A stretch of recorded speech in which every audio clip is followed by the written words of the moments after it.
அனைவருக்கும் வணக்கம். ஆதிரை தமிழ் சேனலில் டெட்டுக்கான தமிழ் வினாவிடைகள். முதல் கேள்வி பாருங்கள்.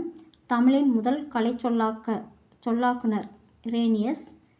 ரெண்டாவது கேள்வி, இரேனியஸ் எந்த நாட்டை சேர்ந்தவர்னா ஜெர்மன் நாட்டை சேர்ந்தவர். மூணாவது கேள்வி, செக் நாட்டு மொழியியல் வல்லுனர் யார் அப்படின்னா கமில் வாச்லவ் சுவெலபல். நாலாவது கேள்வி, தி ஸ்மைல் ஆஃப் முருகன் என்னும் நூலை இயற்றியவர் கமில் வாச்லவ் சுவெலபல்.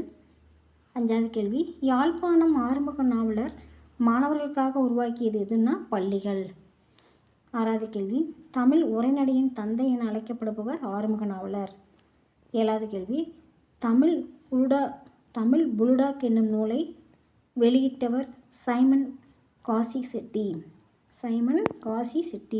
இந்த வீடியோ உங்களுக்கு பிடிச்சிருந்தனா லைக் பண்ணுங்கள், ஷேர் பண்ணுங்கள், சப்ஸ்கிரைப் பண்ணுங்கள். நன்றி, வணக்கம்.